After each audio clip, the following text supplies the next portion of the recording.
ఐశ్వర్యవంతమందుకు నైమిషారణ్యంలో సూత మహాముని సౌనకాది మనుషులతో కూడుకున్న వారే సూత మహామునికి సౌనకాది మనుషులు అడుగుతున్నారు, ఓ మహానుభావ, పురాణంలో మనకు ఏమైనా మానవులు చేస్తున్న కష్టాల దొరటకు ఏదైనా ఉపాయం ఏమైనా మన పురాణాల్లో గ్రంథాల్లో రాయబడిందా అని చెప్పేసి సూత మహామునికి సౌనకాది మనుషులు అడిగేసరికి సూత మహాముని చెప్తున్నారు. ఇదే విషయాన్ని నారద మహాముని మహావిష్ణువుకి స్వర్గలోకంలో అడిగేసరికి ఇదే విషయాన్ని దీని గురించి వివరంగా చెప్పారు. అది మనకి స్కంద పురాణంలో రాయబడింది, ఇది మీకు సవివరంగా చెప్తాను అని చెప్పేసి నారద మహాముని విష్ణుమూర్తికి చెప్పారట. చెప్పేసరికి ఆ వృత్తాంతాన్ని చెప్తున్నారు. ఒకప్పుడు నారద మహాముని మూడు లోకాలు తిరుగుతూ భూలోకానికి వచ్చారట. భూలోకంకి వచ్చేసరికి భూలోకంలో మానవులు అనేకమైన పాపాలు చేసి అనేకమైన జన్మలెత్తుతూ అన్ని జన్మలు ఎత్తుతూ కష్టాలు అనిపిస్తూ ఉన్నారట. వీళ్ళు కష్టాలు దొరకటకు వీళ్ళు జన్మల నివారణ చేయటకు ఏమైనా ఉపాయం ఉందా అని చెప్పేసి చిన్నగా వెళ్ళి మహావిష్ణువు దగ్గరికి వెళ్ళి ఆది మధ్యాంతరాయన విష్ణుమూర్తి దగ్గరికి వెళ్ళి అడిగారట. అడిగేసరికి విష్ణుమూర్తి ఇలా చెప్తున్నారు, అయ్యా ఏ కారణం చేత ఇలా వచ్చారని చెప్పేసి నారద మహామునికి అడిగేసరికి నారద మహాముని ఇలా చెప్తున్నారు, భూలోకంలో మానవులు కష్టాలు పడుతున్నారు, మళ్ళీ జన్మలెత్తున్నారు, మళ్ళీ పాపాలు చేస్తున్నారు, మళ్ళీ జన్మలెత్తున్నారు, వీరి జన్మ నివారణ కోసం ఏమైనా ఉందా, వీరి కష్టాలు దొరకటకు ఏదైనా ఉపాయం ఉందా అని చెప్పేసి ఈ మోక్ష మార్గానికి ఏమైనా ఉందా అని చెప్పేసి అడిగేసరికి నారద మహామునికి విష్ణుమూర్తి చెప్తున్నారు, నేను భూలోకంలో రమాసేత వీర వెంకట సత్యనారాయణ స్వామివారి అవతారమే వెలుస్తున్నాను. నాకు ఎవరైతే మనసా వాచా కర్మణ నేనిచ్చిన మనసుని నాపై అర్పించి ఎవరైతే పూజ చేసుకుంటారో వ్రతం చేసుకుంటారో వారికి కష్టాలు దొరుకుతాయి, అంతిమంలో స్వర్గప్రాప్తి పొందుతారు, వారికి జన్మ మోక్షం జరుగుతుంది అని చెప్పేసి నారద మహామునికి విష్ణుమూర్తి చెప్పారట. సరే అని చెప్పేసి, అయ్యా మీరు భూలోకంలో రమాసేత వీర వెంకట సత్యనారాయణ స్వామివారి అవతారమై ఉన్నారు కదా, మిమ్మల్ని ఎలా కొలవాలి, ఎప్పుడు కొలవాలి, ఈ విధి విధానం ఏమైనా ఉందా అని చెప్పేసి నారద మహాముని విష్ణుమూర్తికి అడిగారట. విష్ణుమూర్తికి అడిగేసరికి విష్ణుమూర్తి ఇలా చెప్తున్నారు, ప్రాతకాలంలో అంటే తెల్లవారుజామున లేచి కాలకృత్యాలు నెరవేర్చుకుని సంధ్యావందనం నెరవేర్చుకొని స్వామి ఈ రోజు నీ వ్రతం చేస్తానని చెప్పి మనసులో మనసా వాచా కర్మ సంకల్పించుకొని ప్రాతకాలం అయిపోయిన తర్వాత మళ్ళీ సాయంకాల సమయంలో ప్రదోష కాలంలో మళ్ళీ కాలకృత్యాలు నెరవేర్చుకుని స్నానం చేసుకొని ఒక మండపంగా ఏర్పాటు చేసి అలికి ముగ్గు పెట్టుకొని స్వామివారికి చతుర్వేదాలు 4 వేదాలు ఋగ్ యజు సామ అధర్వణ వేదాలుగా 4 అరటి చెట్లను 4 కొబ్బరి బండాలను ఏర్పాటు చేసి మధ్యలో పంచపాలకులను గణపతి బ్రహ్మ విష్ణు శివుడు గౌరీదేవి అని పంచపాలకులు మన లోకాన్ని పాలిస్తున్న పంచపాలకులను కూడా ఏర్పాటు చేసి వారికి ఆవాహన చేసి అష్టదిక్పాలను ఆవాహన చేసి ఆదిత్యాది నవగ్రహాలను కూడా ఆవాహన చేసి మధ్యలో కర్షమెత్తు బంగారం కానీ అర్థమెత్తు కర్షమెత్తు బంగారంతో కానీ ఒక ప్రతిమను చేసి ప్రాణప్రతిష్ఠ చేసి నన్ను ఎవరైతే మనసావాచ కొలుసుకుంటారో వాళ్ళకి కష్టాలు దొరుకుతాయా అని చెప్పేసి నారద మహామునికి విష్ణుమూర్తి చెప్పారట.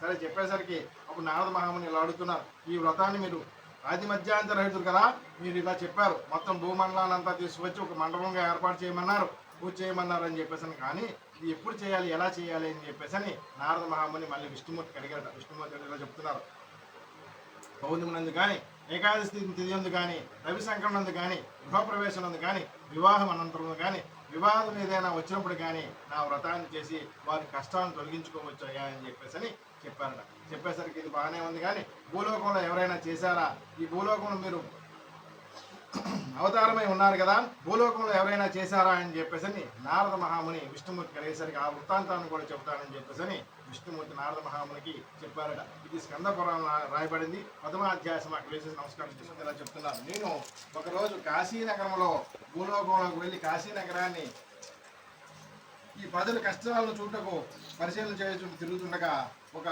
బ్రాహ్మణుడు కనిపించాడు. నేను ఒక వృద్ధ బ్రాహ్మణుని ఒక ముసలి బ్రాహ్మణ రూపంలో భూలోకానికి వచ్చి నేను కాశీనగరంలో తిరుగుతుండగా పర్యవేక్షణ చేస్తుండగా ఒక బ్రాహ్మణుడు కనిపించాడు. ఆ బ్రాహ్మణుడు ఆయన ఆకలితో అలవటిస్తూ అధిక సంతానంతో భిక్షాటం చేసుకుంటూ బతుకుతున్నాడు. సరే నీ బ్రాహ్మణుడు కనిపించాడు కదా అని చెప్పేసి విష్ణు బ్రాహ్మణ ప్రీతి అందుకని చెప్పేసి ఆ బ్రాహ్మణుడి దగ్గరికి వెళ్ళి ఈ వృద్ధ బ్రాహ్మణ రూపంలో విష్ణుమూర్తి వెళ్ళి అడిగారట, నువ్వు ఈ బ్రాహ్మణోత్తమా, నువ్వు బ్రాహ్మణుడు చక్కగా ఉన్నావు కదా, నువ్వు ఎందుకు ఆకలితో అనిపిస్తూ భిక్షాటం చేసుకుంటున్నావు అయ్యా అని చెప్పేసి ఈ వృద్ధ బ్రాహ్మణ రూపంలో ఉన్న విష్ణుమూర్తి వెళ్ళి అడిగారట. అడిగేసరికి ఆ బ్రాహ్మణుడు ఇలా చెప్తున్నాడు, అయ్యా నేను ఏ కారణం చేత ఏ జన్మలో ఏం పాపం చేశానో కానీ నాకు అధిక సంతానంతో ఆకలితో అనిపిస్తూ భిక్షాటం చేసుకుంటూ బతుకుతున్నాను అని అన్నారట. అనేసరికి మీరు ఏం చదువుకున్నారంటే నేను 4 వేదాలు చదువుకున్నాను, కానీ నాకు ఏ విధమైన వృత్తి కూడా దొరకట్లేదు, నాకు ఏ విధమైన సంపాదన కూడా దొరకట్లేదు, అందుకే భిక్షాటం చేసుకుంటున్నానయ్యా అని చెప్పేసి ఈ వృద్ధ బ్రాహ్మణుడికి ఈ బ్రాహ్మణుడు చెప్పాడు. చెప్పేసరికి ఆ వృద్ధ బ్రాహ్మణుడు ఇలా అన్నాడు. అయితే ఈ బ్రాహ్మణుడు అడిగాడు ఆ బ్రాహ్మణుడికి, అయ్యా మీకేమైనా నా కష్టాలతో ఏమైనా ఉపాయం ఉంటే చెప్పండి అయ్యా, మీరు పెద్దవాళ్ళ ఉన్నారని చెప్పేసి ఈ బ్రాహ్మణుడు వృద్ధ రూపంలో ఉన్న విష్ణుమూర్తికి అడిగేసరికి విష్ణుమూర్తి ఇలా అన్నారు, ఆది మధ్యాంత రహితుడైన విష్ణుమూర్తి రమాసేత వీర వెంకట సత్యనారాయణ స్వామి వారి అవతారమై భూలోకంలో ఉన్నారయ్యా. మనసా వాచా కర్మ స్వామిని కొలుచుకుంటే కనుక నీ కష్టాలు దొరుకుతాయి, పూర్వజన్మలో చేసుకున్న పాపాలు కూడా దొరుకుతాయా అని చెప్పేసి ఈ బ్రాహ్మణుడికి వృద్ధ రూపంలో ఉన్న విష్ణుమూర్తి చెప్పారట. చెప్పేసరికి సరే ఇదేదో బాగుంది కదా, మీరు ఎలా చేయాలని చెప్పేసరికి ఈ విధి విధానాలు ఎలాగైతే మనం చేసుకుంటున్న ఆ విధి విధానాలన్నీ కూడా చెప్పారు. ప్రాతకాలంలో లేచి స్వామివారిని మనసులో తలుచుకొని, స్వామి ఈ రోజు నేను వ్రతం చేస్తానని చెప్పేసి తలుచుకొని చేయాలని చెప్పేసి మనం మొదటి అధ్యాయంలో ఏ విధంగా చెప్పామో ఆ విధంగా అదంతా కూడాను ఈ వృద్ధ బ్రాహ్మణ రూపం విష్ణుమూర్తి ఈ బ్రాహ్మణుడికి చెప్పారట. చెప్పేసరికి సరే ఇదేదో బాగుంది కదా, ఈ వృద్ధ బ్రాహ్మణుడు పెద్ద ఆయన కదా, ఈయనతోనే మనం వ్రతం చేయించుకున్నాం కదా అని చెప్పేసి ఆ బ్రాహ్మణుడు వెనక్కి తిరిగి చూసేసరికి ఆ వృద్ధ బ్రాహ్మణ రూపంలో విష్ణుమూర్తి అంతర్ధానం అయ్యారు, కనిపించలేదు. అప్పుడు బ్రాహ్మణుడు అనుకున్నాడు, అయ్యో నేను మహావిష్ణువుని కూడా నేను దర్శించుకున్నాను, నా కష్టాలు తొలుగుతాయి, ఈ స్వామివారు వ్రతం చేస్తానని చెప్పేసి మనసులో సంకల్పించుకుని ఇంటికి వెళ్ళి నిద్రపోయి ప్రాతకాలం పొద్దున్నే లేచి స్వామివారు వ్రతం చేసుకుంటానని చెప్పేసి కాలకృత్యాలని నెరవేర్చుకుని సంధ్యా నెరవేర్చుకుని మళ్ళీ భిక్షాటనని యథావిధిగా బయలుదేరి వెళ్ళేసరికి రోజు దొరికే ధనం కంటే కొంచెం అధిక ధనం దొరికేసరికి మనం ఎలాగైతే పూజను అమర్చుకున్నామో ఆ విధంగా కొబ్బరికాయలు, అరటిపళ్ళు, గోధుమ నూక, పంచదార, పూజా సామాన్లన్నీ తెచ్చుకొని స్వామివారి వ్రతాన్ని చేసుకుందామని సంకల్పించుకొని మళ్ళీ సాయంకాలం సంధ్య నెరవేర్చుకొని స్నానం చేసుకుని సంధ్యావందనం చేసుకుని చేసి రమాసేత వీర వెంకట సత్యనారాయణ స్వామివారి వ్రతాన్ని చేసుకుని ప్రసాదాన్ని భుజించి ఆ రాత్రి పడుకున్నాడు. పడుకునేసరికి పొద్దున్నే కాశీనగరాన్ని పరిపాలిస్తున్న రాజు ఒక భటుని పంపించారు ఈ బ్రాహ్మణుడి దగ్గరికి. పోయి, బ్రాహ్మడా నువ్వు 4 వేదాలు చదువుకున్నావని తెలిసింది కదా, నువ్వు రాజపురోహితుడిగా ఉంటావని చెప్పేసి కాశీనగర రాజు అడిగేసరికి సరే నేను ఉంటాను, మహాభాగ్యము, స్వామివారి అనుగ్రహం చేత నాకు అనుగ్రహం చేత నాకు ఇదంతా కలిగింది కదా అని చెప్పేసి మనసులో సంకల్పిస్తా తప్పకుండా ఉంటాను అని చెప్పేసరికి ఆ రాజుగారికి కాశీనగర రాజు కొంత మాన్యాన్ని, కొంత ధనాన్ని ఇచ్చి పంపించారట. ఆ రోజు నుంచి ఆ బ్రాహ్మణుడు కాశీనగరంలో ఆ రాజపురోహితుడిగా ఉంటూ ప్రతి మాసం మందు పౌర్ణమి నందు రమాసేత వీర వెంకట సత్యనారాయణ స్వామివారి వ్రతాన్ని చేసుకుంటూ ఉన్నారట. ఇది ఇలా ఉండగా కొంతకాలానికి ఆయన మనలాగే సాయంకాల సమయంలో స్వామివారి వ్రతాన్ని చేసుకునేసరికి ఒక కట్టెలు అమ్ముకునేవాడు. ఆ తోను ఇంటికి వెళ్ళిపోతాడు, కట్టెలు అమ్ముకొని తలపై కట్టెల కావిని పెట్టుకొని వెళ్తూ ఉండగా సాయంకాలం అయింది, దాహం అవుతుంది, ఆకలిస్తుంది, ఏమైనా దొరుకుతుంది కదా అని చెప్పేసి వచ్చేసరికి ఆ బ్రాహ్మణుల ఇంట్లో ఏదో కోలాహలంగా అవుతుందని చెప్పేసి అక్కడ వెళ్ళి దాహార్తిని మంచినీళ్ళు అడుగుదామని చెప్పేసి అక్కడికి వెళ్ళాడట. వెళ్ళేసరికి అక్కడ ఏదో పూజ జరుగుతుంది. అమ్మ దాహం వేస్తుంది, నీళ్ళు పండి అని చెప్పేసరికి అయ్యా పూజ చేస్తున్నాం, ఒక్క నిమిషం కూర్చోమని చెప్పేసి ఆయన కూర్చోబెట్టేసరికి కూర్చుని ఈ స్వామివారి కథను పూజని అంతా విన్న తర్వాత వాళ్ళు మంచినీళ్ళు ఇచ్చారు, మంచినీళ్ళు తాగాడు. స్వామివారి మీద అక్షంతలు వేసేసి ఒక ప్రసాదం తిన్న తర్వాత ఆ బ్రాహ్మణుడికి అడిగాడు కట్టెలమ్ముకునేవాడు, అయ్యా మొన్నటి వరకు మీరు చాలా కష్టాలు పడ్డారు కదా, అకస్మాత్తుగా మీకు ధనం ఎలా వచ్చింది, ఏ కారణం చేత వచ్చిందని అడిగేసరికి అప్పుడు ఈ బ్రాహ్మణుడు ఇలా చెప్తున్నాడు, రమాసేత వీర వెంకట సత్యనారాయణ స్వామివారి భగవంతుడు మనకిచ్చిన మనసుని భగవంతుడి మీద లగ్నం చేసి ఎవరైతే మనసా వాచా కన్నా పూజ చేసుకుంటారో వారి కష్టాలు దొరుకుతాయని చెప్పేసి అనేసరికి తప్పకుండా నేను కూడా చేసుకుంటాను అని చెప్పేసి ఈ కట్టెలు అమ్ముకునేవాడు అని మనసులో సంకల్పించుకొని ఇంటికి వెళ్ళి ఈ కట్టెలు కావాలని ఇంటికి పెట్టేసి రాత్రి నిద్రపోయి పొద్దున్నే వేసి కట్టెలు కావాలని తీసుకొని మళ్ళీ అమ్ముకుందామని వెళ్ళేసరికి ఆ రోజు ఒక ధనవంతులు ఉండే వీధికి వెళ్ళేసరికి కట్టెలు కూడా అధిక ధనం వచ్చేసరికి ఈ కట్టెలు కావాలని అమ్మేసిన డబ్బులతో స్వామివారు వ్రతం చేసుకున్నాను, సామాన్లను తీసుకుని మళ్ళీ బ్రాహ్మణుల దగ్గరికి వెళ్ళాడు. అయ్యా మీరు ఏదో పూజ చేశారు కదా, నేనేం చేయలేను, నాకు ఈ పూజ చేయాలని అనేసరికి ఈ బ్రాహ్మణుడు కట్టెలు అమ్ముకునే వాడి ఇంట్లో ఈ రమాసేత వీర వెంకట సత్యనారాయణ వ్రతం చేసేసరికి వాడు కూడా రోజు వెళ్ళే కోవకొండ మార్గం కూడా అరణ్యానికి వేరే మార్గంలో వెళ్ళేసరికి అరణ్యంలో గంధం చెక్కలు కనిపించరికి ఆ గంధం చెక్కలు తీసుకొని వచ్చి అమ్ముకుంటూ దినదినాభివృద్ధి చెందుతూ పుత్రపౌత్రాలతో అభివృద్ధి పొందుతూ రాజ్యమున స్వర్గప్రాప్తి పొందాడంటే కట్టెలు అమ్ముకునేవాడు. ఇది స్కంద పురాణ దేవాఖండే సూత్సమక సంవాదం ద్వితీయాధ్యాయ సమాప్త. మాట్లాడుతున్నారు బ్రాహ్మణుడు చేసుకున్నాడు, కట్టెలు అమ్ముకునేవాడు చేసుకున్నాడు, ఇంకెవరైనా ఈ వ్రతాన్ని చేశారా, వీళ్ళిద్దరు చేసుకుని భూలోకంలో అందరికీ తెలిసిందా అని చెప్పేసి తెలుస్తుందా అని చెప్పేసి నారద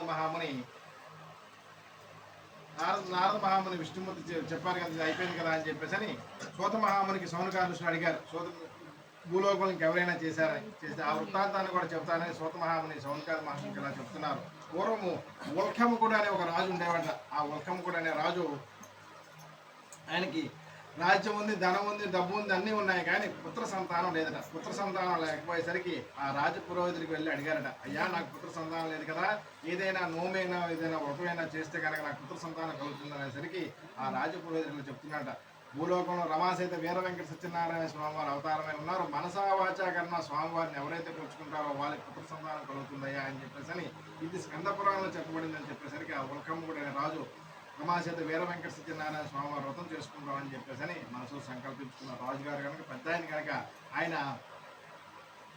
భద్రశిలా నది తీరానికి వెళ్ళి రమాచేత వీర వెంకట సత్యనారాయణ స్వామివారి రాజ్యంలో అందరికీ పిలుచుకుని అంగరంగ వైభవంగా స్వామివారి వ్రతాన్ని చేస్తున్నారు. చేసుకునేసరికి వ్రతం చేస్తున్నారు, బాగుంది. అక్కడికి ఒక సాధు అనే ఒక వ్యాపారి వచ్చాడు. వ్యాపారి ఇక్కడైతే కోలాహలంగా ఉంది కదా, ఇక్కడైతే మనకి సంతలా ఉంది, మనకి వ్యాపారం జరుగుతుంది కదా అని చెప్పేసి అక్కడికి వెళ్ళి వ్యాపారం చేసుకుందాం అని చెప్పేసి అక్కడ వ్యాపారం చేసుకుని వ్యాపారం అంతా ముగించుకొని అందరూ ఏదో పూజ దండం పెడుతున్నారు కదా అని చెప్పేసి నేను కూడా అక్షతలు దండం పెట్టుకుంటాను అని చెప్పేసి అక్కడ స్వామివారి వ్రతం దగ్గరికి వెళ్ళి దండం పెట్టుకుని వెళ్ళాడట. స్వామివారికి అక్షతలు వేసుకుని దండం పెట్టుకునేసరికి అప్పుడు రాజుగారు అక్కడ ఉండేసరికి రాజుగారిని అడిగారట, రాజా ఏం పూజ చేస్తున్నారు, ఈ పూజ వల్ల మనకి ప్రయోజనం ఏంటుంది, వ్యాపారి కనుక ఏ లాభం ఉంది, ఏం వస్తుంది అని చెప్పేసి ఈ ఉల్కమ్ముడే రాజుకి అడిగాడ. ఎవరు? సాధు అనే వ్యాపారి. అడిగేసరికి రాజుగారు ఇలా చెప్తున్నారు, నేను నాకు అన్నీ ఉన్నాయి, రాజ్యం ఉంది, ధనం ఉంది, ఐశ్వర్యం ఉంది, కానీ నాకు పుత్ర సంతానం లేదయా, పుత్ర సంతానం కోసం ఈ వ్రతాన్ని చేశానని చెప్పేసి ఈ సాధు అనే వ్యాపారికి ఈ రాజుగారు చెప్పేసరికి అప్పుడు ఈ వ్యాపారి ఇలా అంటున్నాడు స్వామివారితో అక్షరాలు పట్టుకొని, స్వామి నాకు సంతానం లేదు, నాకు సంతానం కలిగినచో నీ వ్రతం చేస్తానని చెప్పేసి స్వామివారికి అక్షరాలు వేశారు. అప్పుడు స్వామివారి అనుగ్రహం చేత పుత్ర సంతానం కలిగి ఇప్పుడు కూడా నా స్వామి నాకు ఇది లేదు, నాకు ఇది సమకూర్చండి అని అడగాలి, కానీ నాకు ఇది కలిగిస్తే కనుక నీ వ్రతం చేస్తాను, పూజ చేస్తాను. ఇప్పుడు కూడా స్వామివారికి అలాగా ఎప్పుడు కూడా ప్రతిజ్ఞలు చేయకూడదు. సరే అని చెప్పేసి ఆ రోజు ఆ సాధు అనే వ్యాపారి అక్షతలు వేసి, స్వామి నాకు పుత్ర సంతానం కలిగినచో ఈ వ్రతాన్ని చేస్తానని చెప్పేసి అక్షతలు వేసి దండం పెట్టుకొని తీర్థప్రసాదాలు తీసుకుని ఇంటికి వెళ్ళి తన భార్య అయిన లీలావతి ఇలా చెప్తున్నారట, ఈ ఉల్కమ్మ కూడా రాజు వ్రతం చేస్తున్నారు, అక్కడికి వెళ్ళాను నేను, ఏదో పూజ చేశారు, ఆ పూజ మనకి సంతానం లేదు, సంతానం కలిగించో మళ్ళీ వ్రతం చేస్తానని ముక్కున్నాను చెప్పేసి సంతోషం అని చెప్పేసి తన భార్య అయిన లీలావతి చెప్పిందట. సరే అని చెప్పి కొంతకాలానికి ధర్మపారాయణ కొంతకాలానికి 10 నెలలకి ఒక చక్కనైన అమ్మాయిని పుట్టిందట. ఎవరికి? ఈ సాధు అనే వ్యాపారికి లీలావతి కూడాను ఒక చక్కనైన అమ్మాయి పుట్టింది. అప్పుడు భార్య ఎప్పుడు కూడా భార్య భర్తకి మంచి మాటలు చెప్తుంది, అది వింటే మాత్రం ఎవరైనా సరే బాగుంటారు.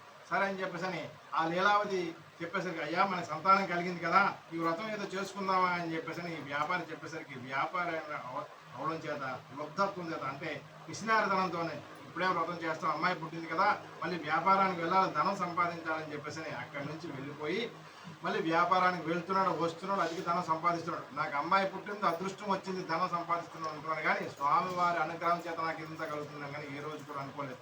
సరే అని చెప్పేసి ఆ అమ్మాయి శుక్లపక్ష చంద్రుడు దినదినాభివృద్ధి చెందుతుంది. అంటే అమావాస్య నుంచి పౌర్ణమి వరకు చంద్రుడు ఎలాగైతే అభివృద్ధి చెందుతుంటాడో ఆ రకంగా అమ్మాయి కూడా చక్కగా పెరుగుతుంది, వీడి ధనం కూడా ఆ విధంగానే పెరుగుతుంది. అప్పుడు మళ్ళీ లీలావతి చెప్పింది, అయ్యా అమ్మాయి పెద్దదవుతుంది, అమ్మాయికి పేరు పెట్టాలి కదా అని చెప్పేసి బారసాల సమయం చేద్దామని చెప్పేసి బారసాలు చేసి అమ్మాయి కళావతి అని పేరు పెట్టాడట. కళావతి అని పేరు పెట్టినప్పుడు అప్పుడు కూడా మళ్ళీ ఈ లీలావతి చెప్పేసరికి మళ్ళీ చేద్దామని వివాహ సమయంలో చేద్దాం, అమ్మాయి వివాహం బారసాలు ఎప్పుడవుతుంది, వివాహం ఎప్పుడవుతుంది, అప్పుడు చేద్దామని చెప్పేసి కాలయాపన చేసుకుంటూ మళ్ళీ వ్యాపారానికి వెళ్ళిపోయాడు. సరే అని చెప్పేసి లీలావతి కూడా ఇంట్లో ఉంది, అలాగే వ్యాపారానికి వెళ్తున్నాడు, ధనం సంపాదిస్తున్నాడు. కొంతకాలానికి అమ్మాయి పెద్ద అయ్యేసరికి మళ్ళీ చక్కగా సంబంధం తీసుకొచ్చి వివాహం చేద్దామని చెప్పేసి వివాహం చేద్దామని ప్రయత్నం చేశాడు. వివాహం కూడా అమ్మాయికి చేశాడు, కానీ వివాహ సమయంలో కూడా మళ్ళీ లీలావతి చెప్పింది, కానీ అప్పుడు కూడా వినకుండా వ్యాపారానికి వెళ్ళాడు. అల్లుడితో పాటు వ్యాపారానికి వెళ్తే ఇంకా ధనం ఎక్కువ సంపాదించవచ్చు కదా ఒక దురాశతో అల్లుడిని కూడా తీసుకొని వ్యాపారానికని బయలుదేరాడు. అప్పుడు స్వామివారికి అనిపించింది, వీడు నా వ్రతాన్ని చేస్తానని చెప్పేసి ప్రతిజ్ఞ చేశాడు, కానీ ఆ ప్రతిజ్ఞ నెరవేర్చకుండా వ్యాపారం చేస్తున్నాడు, వీడికి ఏదో చిన్న పరీక్ష పెడదాం, వీడికి మోక్ష మార్గంలో తీసుకొద్దామని ఒక ఆలోచనతో స్వామివారు చిన్న పరీక్ష పెడదామని చెప్పేసి ఈ వ్యాపారికి ఒక చిన్న పరీక్ష పెడదామని చెప్పేసి స్వామివారు అనుకున్నారు. సరే అని చెప్పేసి ఈ అల్లుడు మామూలు ఇద్దరు కూడాను చంద్రకేతు మహారాజు పరిపాలిస్తున్న ఆ రాజ్యానికి వెళ్ళి వ్యాపారం చేసుకుందామని బయలుదేరి వెళ్ళారు. ధనంతో పాటు వస్తువులతో పాటు వెళ్ళారు. వ్యాపారం చేసుకుందామని బయలుదేరేసరికి ఆ రోజు చంద్రకేతు మహారాజు రాజ్యంలో దొంగలు పడి ధనాన్ని తీసుకొని పోతుండగా భటులు ఆ దొంగలను వెంబడించారట. వెంబడించేసరికి పరిగెత్తుకుంటూ ఈ దొంగలు వెళ్ళిపోతుంటే ఈ దొంగల వెనక ఈ భటులు పరిగెడుతున్నారు.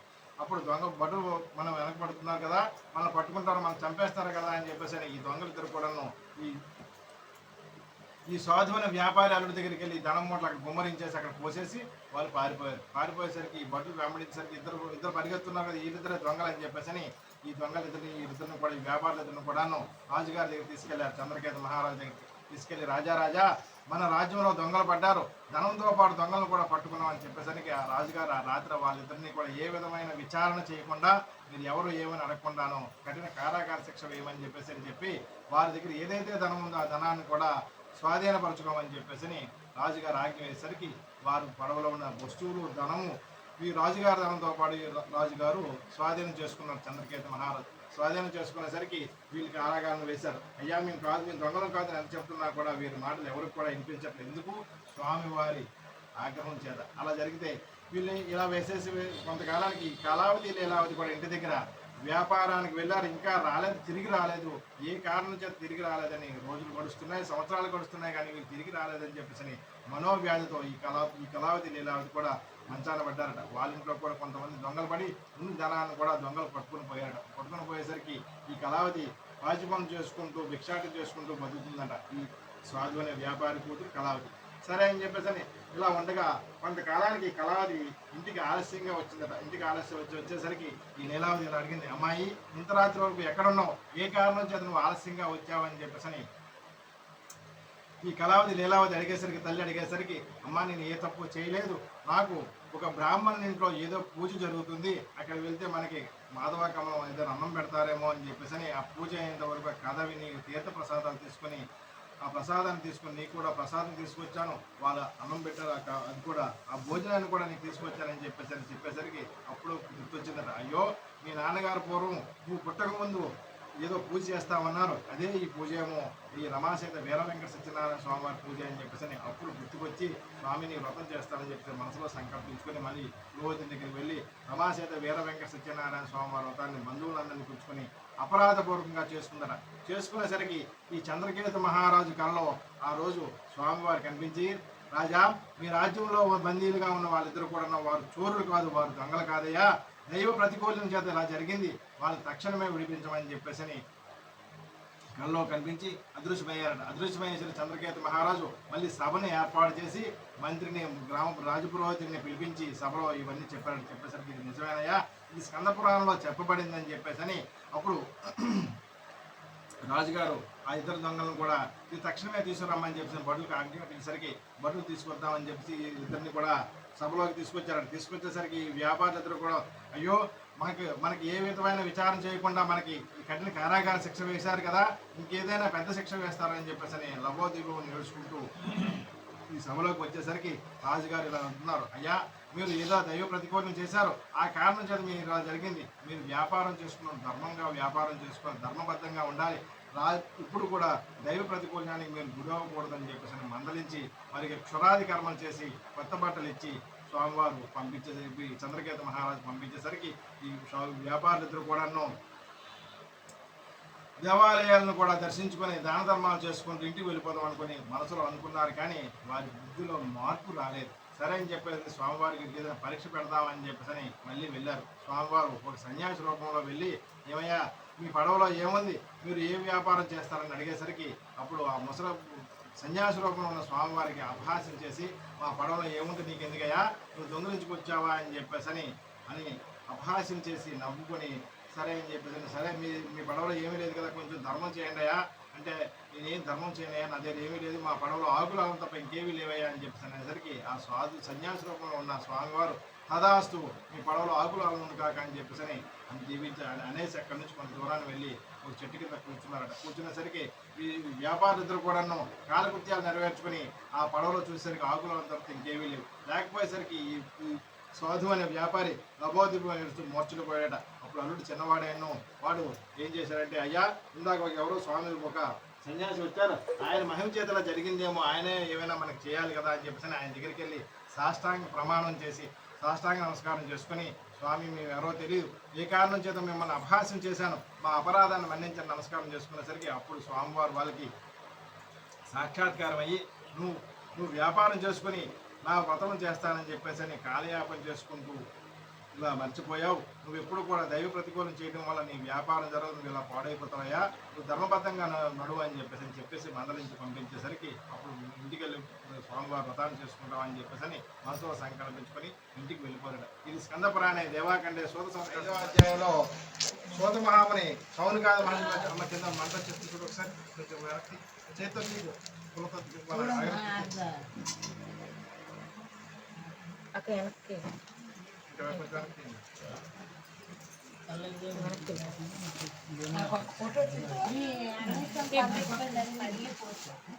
స్కంద పురాణే దేవాకండే సూత సంవత్సర సంవాదే పంచమాధ్యాయ ప్రారంభం. సూత మహాముని సౌనికాద మహర్షులతో ఇలా చెప్తున్నారు. ఆఖరి అధ్యాయంలో స్వామివారి మహత్యము ప్రసాద మహత్యం కోసం చెప్తానయ్యా, శ్రద్ధగా వినమని చెప్పేసి సూత మహామునికి సౌనికాద మహర్షులు చెప్తున్నారు. సరే ఏం చెప్తున్నారంటే, ఒకరోజు దొంగధ్వజుడు అనే ఒక రాజు ఉండేవాడు. ఆయన జయేంద్రుడు అంటే ఇంద్రియాలను జయించేవాడు. అని మనకు పంచేంద్రియాలు ఉంటాయి కదా, కళ్ళు, ముక్కు, చెవులు, వాసన అవన్నీ. ఆయన ఇంద్రియాలను జయించిన వాడే చక్రవర్తి అయి ఆయనకి అనేక మంది సామంత రాజులు ఉండేవాడు. కానీ ఆ రాజుగారు ఆయనకు వేట చేయడం అలవాటుగా ఉండేది. వేట చేయడం అలవాటుగా ఉండేసరికి ఒకరోజు అరణ్యానికి వేట చేసుకుందాం కదా అని చెప్పేసి వేటకి వెళ్దాం కదా అని రాజుగారు మంది బలంతో అంటే భటులు అందరితో పాటు వేటకని బయలుదేరారు. ఎవరు? దొంగధ్వజుడు అనే రాజు. బయలుదేరేసరికి అరణ్యంలో కొంతమంది గొల్లపిల్లలు రమాసహిత వీర వెంకట సత్యనారాయణ స్వామి వ్రతం చేసుకుందామని చెప్పని ఒక మారేడు చెట్టు కింద మనం ఎలాగైతే అమర్చుకున్నామో ఆ రకంగా అమర్చుకొని వేటతో అలికి ముగ్గు పెట్టి స్వామివారి వ్రతాన్ని చేసుకుందామని రెడీ చేసుకుని అన్ని సమకూర్చుకునేసరికి రాజుగారు వస్తున్నారని చెప్పేసి వర్తమానం తెలిసి రాజుగారు వచ్చారు కదా, పెద్ద ఆయన కదా, మన రాజ్యానికి రాజుగారు వారిని పిలుద్దామని చెప్పేసి రాజుగారి దగ్గరికి వెళ్ళి, రాజా మేము రమాసహిత వీర వెంకట సత్యనారాయణ స్వామివారి వ్రతాన్ని చేస్తున్నాను, మా వ్రతం దగ్గర రమ్మని చెప్పేసి రాజువారికి ఆహ్వానం పలికేసరికి అప్పుడు నేను రాజును చక్రవర్తిను వీరు చేసుకునే పూజకి నేను రావడం ఒక అహంకారంతో వేటకి వెళ్దామని చెప్పేసి ఒక ఉత్సాహంతో అక్కడి నుంచి స్వామివారి వ్రతం దగ్గరికి వెళ్లకుండాను అరణ్యానికి వేటకని వెళ్ళారట. వెళ్ళేసరికి అరణ్యం అంతా తిరిగారు కానీ ఒక్క జంతువును కూడా వేటాడి లేకుండా అలా ఉన్నారట. ఈ గొల్ల పిల్లలు కూడా ఇక్కడ వ్రతాన్ని పూర్తి చేసుకుని రాజుగారు మళ్ళీ ఈతోనే వస్తారు కదా, తీర్థ ప్రసాదాలు రాజుగారికి ఇద్దామని కదా అని చెప్పేసి ప్రసాదాన్ని పట్టుకుని పెద్దవారికి ప్రసాదం ఇచ్చి మన ప్రసాదం భుజించాలి కదా అని ఒక ఆలోచనతో గొల్ల పిల్లలు ఆ ప్రసాదాన్ని రాజుగారు వచ్చేసరికి ఇద్దామని చెప్పేసి అక్కడ వెళ్ళేసరికి నేను రాజును చక్రవర్తిను, నేను ఏదైనా తినాలంటే కనుక రాజవైద్యులు పరీక్ష చేసిన తర్వాత నేను తినాలి కదా, అందుకు వీరిచ్చేది ఏమి ఇస్తారో ఏమో అని చెప్పేసి ఆ ప్రసాదాన్ని తిరస్కరించి అక్కడ పడేసి రాజుగారి ఇంటికి బయలుదేరి వెళ్ళిపోయాడు. ఒక నిరుత్సాహం, ఎందుకు వేటకని వెళ్ళారు, ఒక జంతువు కూడా వేట చేయలేకపోయారు కదా అని చెప్పేసి ఒక నిరుత్సాహంతో ఒక తిరిగిపోయేసరికి అక్కడి నుంచి ఆ రాజుగారు రాజ్యం నుంచి కొంతమంది వేగులు అంటే గూఢాచారులు ఇన్ఫార్మర్స్ వాళ్ళు వచ్చి రాజుగారి దగ్గర పరిగెత్తుకుంటూ వచ్చారట. రాజా మన రాజ్యంపై మన సామంత రాజులే దండయాత్ర చేశారు, మనం మీ పిల్లల్ని రాజ్యాన్ని అంతా కూడా తీసేసుకున్నారు, మీ కుమారులందరినీ సంహరించారు, మన రాజ్యంలో ఉండే ధనాన్నంతా తీసుకుని పోయారు, మీరు రాజ్యానికి వస్తే కాక మిమ్మల్ని కూడా బంధించి సంహరిస్తారయ్యా, మీరు రాజ్యం ఇంకా రావద్దు అని చెప్పేసని ఈ రాజుకి ఈ వేగులు చెప్పేసరికి మీరు ఈ అరణ్యంలో ఉండమని చెప్పేసని ఈ వేగులు చెప్పారట. వేగులు చెప్పేసరికి సరే అని చెప్పేసరి అరణ్యంలో తిరుగుతూ నేను ఏ కారణం చేత నేను ఈ రాజ్యాన్ని నా రాజ్యాన్ని అంతా కోల్పోయాను, నా సామంత రాజులే నాపై దండయాత్ర చేశారు కదా అని చెప్పేసి ఆరోహణ అవలోహన చేసుకుంటూ అంటే ఆలోచించుకుంటూ ఏ మారేడు చెట్టు కింద అయితే స్వామివారి వ్రతాన్ని బలపిల్లలు చేసుకున్నారో అక్కడికి వచ్చి కూర్చున్నాడు. సేద తెచ్చుకున్నాం కదా, నిద్రపోదాం, ఆకలి వస్తుంది, నిద్ర వస్తుందని చెప్పేసి ఆ మారేడు చెట్టు కింద కూర్చునేసరికి అప్పుడు గుర్తొచ్చింది, అయ్యో ఇక్కడ గొల్లపిల్లలు వ్రతం చేశారు కదా, వీళ్ళు తిరస్కరించడం చేత స్వామివారిని తిరస్కరించడం ఇదంతా జరిగింది కదా అని చెప్పేసి రాజుగారికి తెలివిగా ఆలోచించి అక్కడ ఆ గొల్లపిల్లలు మళ్ళీ ఎక్కడున్నారో వాళ్ళని వెతికి పట్టుకొని వచ్చి అపరాధపూర్వకంగా రమాసహిత వీర వెంకట సత్యనారాయణ స్వామి వ్రతాన్ని పరిపూర్ణం చేసుకున్నాడు.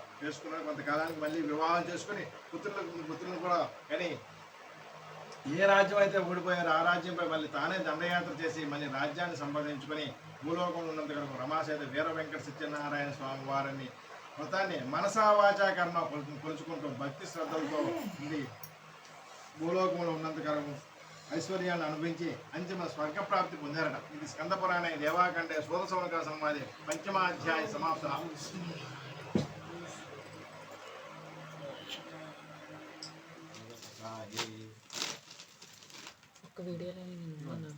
అప్పులలో పెట్టండి, అందులో నీళ్ళు పెట్టండి, ఇలానండి మగవాళ్ళు, ఇలా ఆడవాళ్ళు కూడా ఎక్కువ ఇలానండి. సుముఖో భవ సుముఖో భవ సుముఖో భవ ఉతాసనాయ నమః నమస్కారం చేసుకోండి. ఒక్కొక్కరు ఓం గణాం ఓం గణానాం ఓం గణాం ఓం గణాం మహాగణాధిపతి స్వాహ ఓం మహాగణాధిపతి నమః ఓం ఓం బ్రహ్మదేవానాం పవిత్రవేనాం ముషిర్వాణానాం మహేశ్వరం ఓం బ్రహ్మాయ స్వాహ బ్రహ్మాయ నమః ఓం విష్ణు శక్తివేం వేదాని దేవం ఓం మహావిష్ణు స్వాహ మహావిష్ణు ఓం రమాసేత వీర వెంకట సత్యనారాయణ స్వామి దేవతా స్వాహ ఓం రమాసేత వీర వెంకట సత్యనారాయణ దేవతా ఇదం నిదన్నం మమ ओम रुद्रदेवशेम मेरुष्टमैतविशेम वोचेम संदो ओम रुद्राय स्वाहा रुद्राय मम ओम गौरी विमय सर्वाणि तक्षते एकपति साधुपति अष्टापति नाम ओम गौरी देवी स्वाहा ओम गौरी देवी नमः ओम ओम ओम सहस्र शीर्षा पुरुषः सहस्राक्षास्त्रपाद ओम महाविष्णुवे स्वाहा महाविष्णुमं ओम शक्तिवेदं पुरन्तोपमतं ओम महालक्ष्मी देवता स्वाहा ओम महालक्ष्मी देवता निदन्न मम ओम सत्येनस्य वर्तमान निवेशनं तमचञ्चां हिरण्यं सवितरद्रदेन देवाय भवनाविपश्यनं ओम सूर्यग्रह स्वाहा सूर्यग्रहं ओम आप्याय समेत विष्णुं भवाय संगतं ओम चंद्रग्रह स्वाहा ओम चंद्रग्रह स्वाहा चंद्रग्रह निदन्न मम इसको पगई पड़े मंच ओम चंद्र नहीं वे ओम चंद्रग्रहाय स्वाहा चंद्रग्रह ओम बुध शक्ति हम स्टापते ओम बुधग्रहाय स्वाहा ओम बुधग्रहाय नमः ओम बृहस्पति आदि दर्या ओम बृहस्पति ग्रहाय स्वाहा ओम बृहस्पति ग्रहाय नमः ओम अग्निर्मोददेवदे पृथ्वी मपागं रत्नादगं ओम अंगारग्रहाय स्वाहा अंगारग्रह ओम शुक्रंत्यान्य दुर्वे आहनि दुर्वासी विश्वाय ओम शुक्रग्रहाय स्वाहा शुक्रग्रहाय ओम केतुग्रहाय स्वाहा केतुग्रहाय ओम वर्णाय स्वाहा ओम वर्णाय नमः ओम अग्नाय स्वाहा अग्नाय नमः ओम यमाय स्वाहा ओम यमाय नमः ओम निरुताय स्वाहा ओम निरुताय नमः ओम वर्णाय स्वाहा वर्णाय नमः ओम वायु स्वाहा वायु नमः ओम कुबेर स्वाहा ओम कुबेर निदनं मम ओम ईशानाय स्वाहा ओम ईशानाय नमः ओम वास्तुस्पति वास्तुपुरुषाय ओम वास्तुपुरुषाय स्वाहा ओम वास्तुस्पति वास्तुपुरुषाय स्वाहा वास्तुपुरुषाय देवताय नमः ओम ग्राम देवताय स्वाहा ग्राम नमः ओम रामाय रामचंद्राय रामभद्राय नमो नमः ओम सीता लक्ष्मण समेत हनुमान समेत रामचंद्र स्वामी देवताय स्वाहा रामचंद्र देवता इदन्न मम 11 సార్లు వేయండి 11 సార్లు ओम त्र्यंबकं यजामहे सुगंधिं पुष्टिवर्धनम् उर्वारुकं स्वाहा विद्युन्मम् ओम त्र्यंबकं यजामहे सुगंधिं पुष्टिवर्धनम् उर्वारुकं स्वाहा विद्युन्मम् ओम त्र्यंबकं यजामहे सुगंधिं पुष्टिवर्धनम् उर्वारुकं स्वाहा विद्युन्मम् ओम त्र्यंबकं यजामहे सुगंधिं पुष्टिवर्धनम् उर्वारुकं स्वाहा विद्युन्मम् ओम त्र्यंबकं यजामहे सुगंधिं पुष्टिवर्धनम् उर्वारुकं ओम त्र्यंबकं यजामहे सुगंधिं पुष्टिवर्धनम् उर्वारुकं स्वाहा त्र्यंबकं यजामहे सुगंधिं पुष्टिवर्धनम् उर्वारुकं स्वाहा ओम त्र्यंबकं यजामहे सुगंधिं पुष्टिवर्धनम् ओम त्र्यंबकं यजामहे सुगंधिं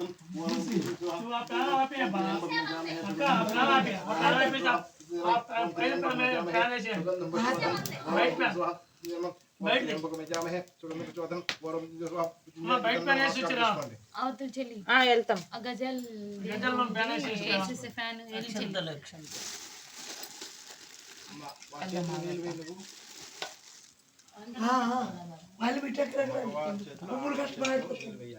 ఆ నీళ్ళు విడిచిపెట్టేసి అక్కడ పక్కన ఒక తమలపాకు వేసి తమలపాకు విడిచిపెట్టండి. పెట్టండి పువ్వులు అంటే ఏదో ఎక్కడ దొడ్డా అమ్మ కొంచెం అలసి పెట్టుకోండి.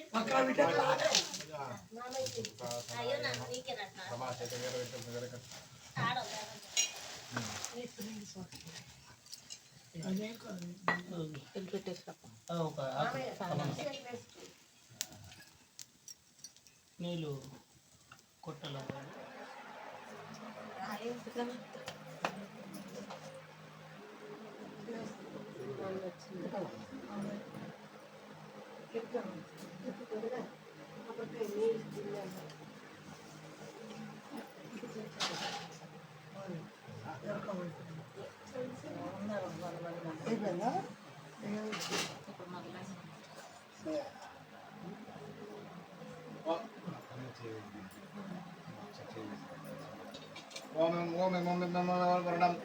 బ్రహ్మాసేతం వీర వెంకట సచిత మండప మధ్య వరుణ కలసమాధాయ